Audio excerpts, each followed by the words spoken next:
Board के परीक्षार्थियों के लिए आज मैं लाया हूं उपचारात्मक शिक्षण के अंतर्गत बोर्ड परीक्षा की तैयारी कैसे करें।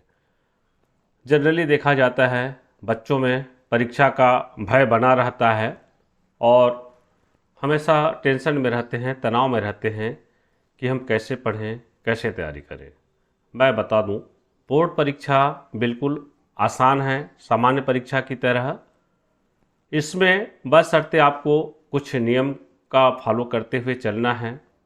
जो प्रश्न पूछे जाते हैं, जितने शब्द सीमा दिए जाते हैं, उतने शब्द सीमा में आप उत्तर देने का प्रयास करें, दीजिए। और ब्लूप्रिंट के हिसाब से हमेशा जो है तैयारी करते रहेंगे तो इस पर धोखा नहीं होगा। जैसा कि आपको पता है, वर्ष 2023 में बोर्ड परीक्षा 1 मार्च से 12वीं के लिए तथा 2 मार्च से 10वीं की बोर्ड परीक्षा छत्तीसगढ़ माध्यमिक शिक्षा मंडल द्वारा आयोजित किया जा रहा है। तो इसमें तनाव की स्थिति आ जाती है बच्चों में, तो उसको दूर करने के लिए मैं आज लाया हूँ बोर्ड परीक्षा की तैयारी कैसे करें। आप पूरे वीडियो को देखेंगे।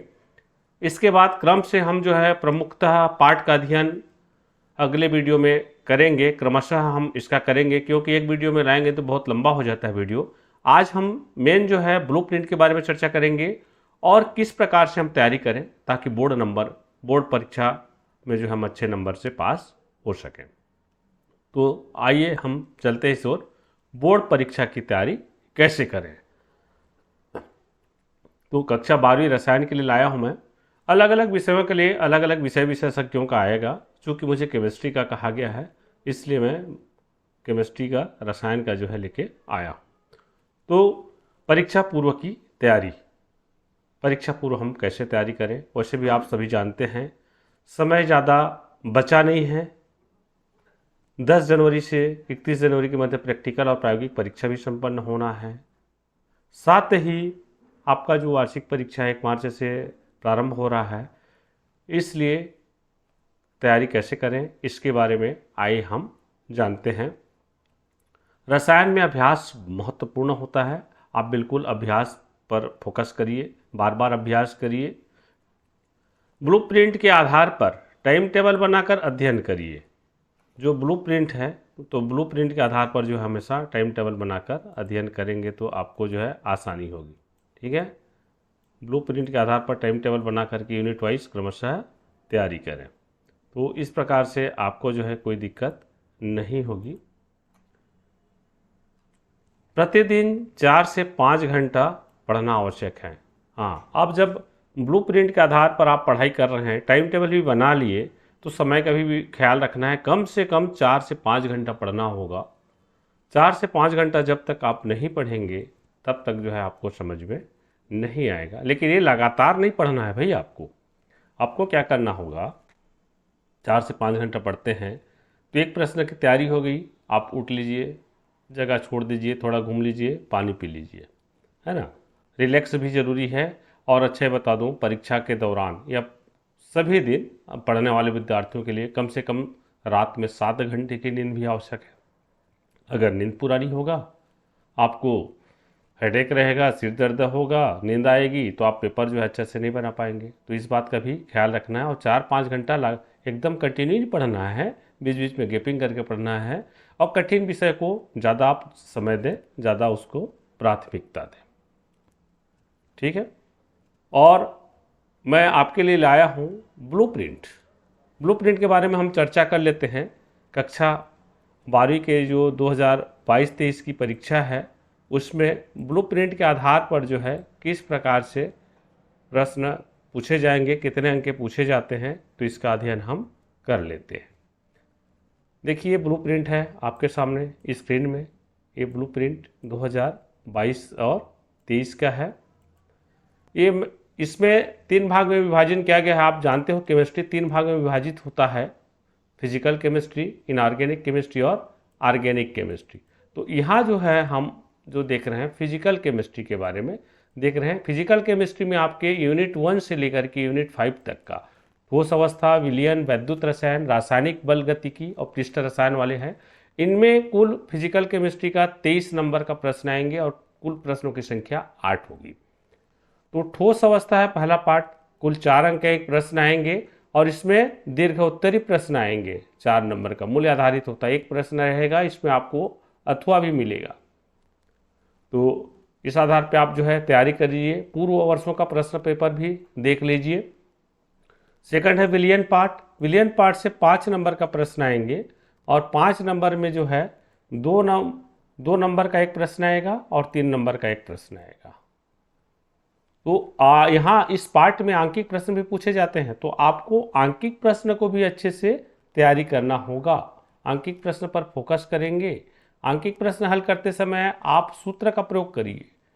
सूत्रों का प्रयोग करके जब आंकिक प्रश्न बनाएंगे तो आपको बिल्कुल ही आसान हो जाएगा, क्योंकि सूत्र में भी नंबर रहता है। तो सबसे पहले क्या करो, आप जब इनको हल करते हो तो जिसके बारे में पूछा जाता है उसका पहले सूत्र लिख दीजिए, 1 नंबर मिल जाएगा आपको। 3 नंबर में अगर पूछे रहेगा तो अगर मान रख दें उसमें, मान में 1 नंबर मिल जाएगा, और जब उसको हल करेंगे तो उसमें 1 नंबर। इस प्रकार से अनडिवाइडेड रहते हैं। फिर है विद्युत रसायन। यहाँ भी 5 नंबर के प्रश्न पूछे जाएंगे, वो भी दीर्घ उत्तरी प्रश्न है, एक प्रश्न आएंगे। इसमें भी अथवा आपको मिलेगा।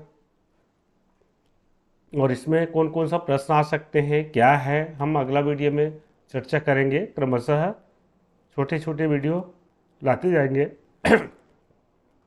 ये रासायनिक बलगति की पार्ट है, यूनिट 4। यहाँ से भी 5 नंबर के प्रश्न पूछे जाएंगे, पर यहाँ पे 2 नंबर का एक प्रश्न रहेगा, 3 नंबर का एक प्रश्न रहेंगे। तो विद्युत रसायन में भी आप अंकिक प्रश्न भी देख लेंगे, और जो रासायनिक बलगति की पार्ट है इसमें थ्योरी और अंकिक दोनों पूछा जाता है इसमें भी। तो यहाँ पे डेरिवेशन भी रहता है, शून्य कोटि, प्रथम कोटि अभिक्रिया का, अर्धायुकाल का, तो उनको भी आपको देखना होगा, और न्यूमेरिकल्स भी इनके बना के देखने होंगे। लेकिन मैं बोल रहा हूँ न्यूमेरिकल के लिए हमेशा आप सूत्र का प्रयोग करिए। सूत्र विधि सरल भी जाता है, आसान भी होता है। फिर पृष्ठ रसायन है, यूनिट 5। इसमें भी 4 अंक के प्रश्न पूछे जाएंगे, और 4 अंक के प्रश्न पूछे जाएंगे, जिसमें से अति लघुत्तरीय 1 नंबर का एक प्रश्न रहेगा, फिर 3 नंबर का एक प्रश्न रहेगा पृष्ठ रसायन वाले पार्ट से। तो इस प्रकार से आप छोटा छोटा प्रश्न को एक नंबर के हिसाब से तैयारी करिए, और 3 नंबर का 3 नंबर, और जो शब्द सीमा रहता है उसमें जो है आपको उस आधार पे उत्तर देना रहता है। तो इस प्रकार से आप तैयारी करिए ब्लूप्रिंट के आधार पर, तो आपको जो है सरल लगते जाएगा। और विगत 5 वर्षों का प्रश्न पत्र भी आप जो है साथ में लेके चलिए। एनसीईआरटी बुक का अध्ययन करिए। एनसीईआरटी बुक, क्योंकि हमारा पाठ्यक्रम एनसीईआरटी है।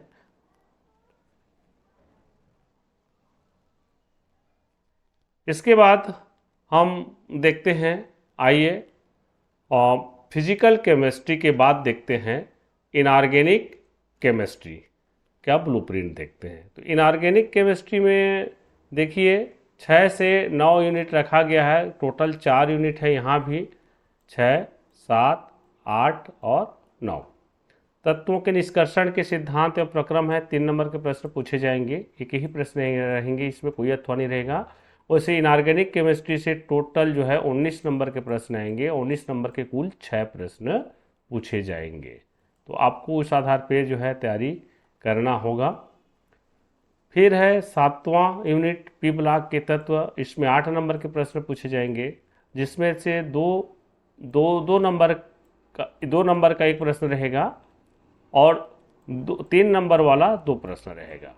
माने 3+3 कर सकते हो आप, 2 प्रश्न 3-3 अंक का रहेगा। तो इस प्रकार से टोटल 8 अंक होते हैं। आप इस हिसाब से तैयारी करेंगे।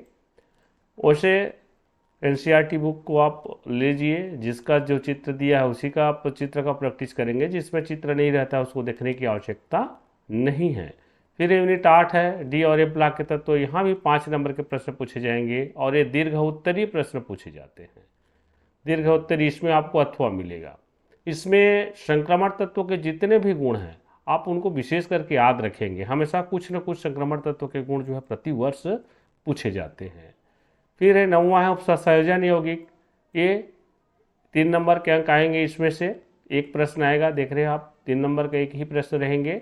तो इस पार्ट में ना आपको जो है आईपीसी नामकरण भी देखना होगा, साथ में आईपीसी नाम दिया रहेगा, उसका संरचना सूत्र बनाना रहता है, ये भी पूछा जाता है। इस पार्ट में समावयवता है, ये पूछे जाते हैं इनसे प्रश्न। रंगीन आयन या रंगीन यौगिक के बारे में पूछा जाता है। है ना। खैर इसके बारे में हम अलग से चर्चा करेंगे उस समय जो है। आप इस ब्लूप्रिंट के आधार पर तैयारी करते रहिए। और क्या क्या बातों पर ध्यान देना है, मैं ब्लूप्रिंट ख़त्म हो जाएगा उसके बाद जो है आपको बताऊंगा कि आप जो है और किस किस बारे में चर्चा कर सकते हैं। इसके बाद देखते हैं ऑर्गेनिक केमिस्ट्री का ब्लूप्रिंट। देखिए ऑर्गेनिक केमिस्ट्री का ब्लूप्रिंट देखते हैं। तो ऑर्गेनिक केमिस्ट्री के ब्लूप्रिंट आपके सामने में है। ऑर्गेनिक केमिस्ट्री में जो है टोटल 10 से 16 यूनिट को शामिल किया गया है। 10 से 16 यूनिट तक है। और ऑर्गेनिक केमिस्ट्री से जो कुल प्रश्न 12 आएंगे और 28 नंबर के प्रश्न पूछे जाएंगे। ये 28 नंबर और 12 जो है प्रश्न है। तो इस प्रकार से आपको इस पर तैयारी करना है। तो यहाँ पे देखिए जो यूनिट 10 है हेलो एल्केन और हेलो एरिन, इसमें से 4 नंबर के प्रश्न पूछे जाएंगे टोटल, जिसमें 1 नंबर का एक प्रश्न रहेगा और 3 नंबर का एक प्रश्न रहेगा। इसी प्रकार यूनिट 11 है एल्कोहल, फिनाल और इथर, इसमें से टोटल 4 अंक के प्रश्न पूछे जाएंगे, जिसमें 1 अंक का 1 नंबर वाला एक प्रश्न रहेंगे और 3 नंबर वाला एक प्रश्न रहेंगे। इसी प्रकार से एल्डिहाइड, कीटोन और कार्बोक्सिलिक अम्ल से टोटल 6 नंबर के प्रश्न पूछे जाएंगे, जिसमें से 1 नंबर का एक प्रश्न रहेगा और दीर्घोत्तरी रहेगा 5 नंबर का एक प्रश्न। तो यहाँ पे दीर्घोत्तरी मतलब एकदम से बड़ा प्रश्न नहीं पूछा जाता है। एल्डिहाइड, कीटोन, कार्बोक्सिलिक अम्ल पार्ट में एकदम से बड़ा प्रश्न नहीं पूछे जाते हैं। आप प्रश्न उठा करके देखेंगे प्रश्न पत्र तो आपको पता चलेगा। यहाँ पे नाम वाले अभिक्रिया पूछे जाते हैं और क्या होता है जब को अथवा के रूप में दिया जाता है, या कभी कभी देता है निम्न परिवर्तन कैसे करेंगे करके दिया रहता है। तो इस पर फोकस डालना रहता है। एक एक नंबर का बिल्कुल प्रश्न आता है, 5 प्रश्न रहते हैं। तो 5 नंबर में उस हिसाब से आप जो है इनकी तैयारी करेंगे। फिर है यूनिट 13 है 13 है नाइट्रोजन युक्त कार्बनिक यौगिक एमीन वाला पार्ट है। 4 नंबर का प्रश्न आएगा, जिसमें जो है प्रश्न यहाँ 2-2 नंबर का प्रश्न पूछे जाएंगे। टोटल 4 अंक के रहेंगे, 2 प्रश्न रहेगा तो 2-2 अंक के प्रश्न रहेंगे। फिर यूनिट 14 है जैव अणु। जैव अणु पार्ट से 4 अंक के प्रश्न आएंगे, जिसमें से 1 नंबर के एक प्रश्न रहेगा और 3 नंबर का एक प्रश्न रहेगा। इसी प्रकार से यूनिट 15 है बहुलक वाला पार्ट है। इसमें 3 नंबर के टोटल प्रश्न रहेंगे तो और एक ही प्रश्न आएगा 3 नंबर का। इसी प्रकार से यूनिट 16 है दैनिक जीवन में रसायन। 3 नंबर के प्रश्न टोटल आएंगे इसमें और एक ही प्रश्न रहेगा इसमें भी 3 नंबर का। तो इस प्रकार से आप ब्लूप्रिंट को देख लीजिए और इस आधार पर तैयारी करिए। जितने अंक पूछे जाते हैं उस हिसाब से आप तैयारी करेंगे तो आपको जो है आसान हो जाएगा। तो ये तो था ब्लूप्रिंट के बारे में चर्चा, फिजिकल केमिस्ट्री, ऑर्गेनिक केमिस्ट्री और इनऑर्गेनिक केमिस्ट्री। आपको ना जनरली फिजिकल केमिस्ट्री में क्या होता है, फिजिकल केमिस्ट्री समझने के लिए होता है, इनऑर्गेनिक केमिस्ट्री याद करने के लिए होता है, तथा ऑर्गेनिक केमिस्ट्री की अभिक्रियाओं को बार बार अभ्यास करने की आवश्यकता होती है। तो आप इस प्रकार से तैयारी कर सकते हैं। फिजिकल केमिस्ट्री में समझने का प्रयास करिए, इनऑर्गेनिक केमिस्ट्री में याद करिए और ऑर्गेनिक केमिस्ट्री की अभिक्रिया को बार बार अभ्यास करने की आवश्यकता होती है। रसायन में वैसे रासायनिक सूत्र का महत्वपूर्ण स्थान होता है, इसलिए रासायनिक सूत्र को अच्छे से याद करना जरूरी है। रासायनिक सूत्र को अच्छे से याद करना होगा, लिख लिख के आप इसको प्रैक्टिस करिए, अभ्यास करिए। इसके पूर्व आप आवर्त सारणी याद कर लिए होंगे, नहीं किए हैं तो आपको याद होना चाहिए, जिनमें मुख्यतः तत्वों के नाम, संकेत, परमाणु क्रमांक, परमाणु द्रव्यमान याद होना चाहिए। साथ में कौन सा समूह का तत्व है, कौन सा वर्ग है। तो एक ट्रिक के माध्यम से आप आवर्त सारणी याद कर लीजिए। अगर याद नहीं है तो मेरे ख्याल से आपको याद होगा। अगर ट्रिक के माध्यम से याद करना है तो आप मैं लिंक में डाल दिया हूँ, उसमें आप जा सकते हैं। फिर रासायनिक सिद्धांत और रासायनिक अभिक्रियाओं को भी अच्छे से समझ बनाकर तैयारी करना चाहिए। रासायनिक अभिक्रिया की छोटी सी गलती के कारण आप पूरे अंक से चूक जाते हैं, इसलिए विशेष ध्यान देना।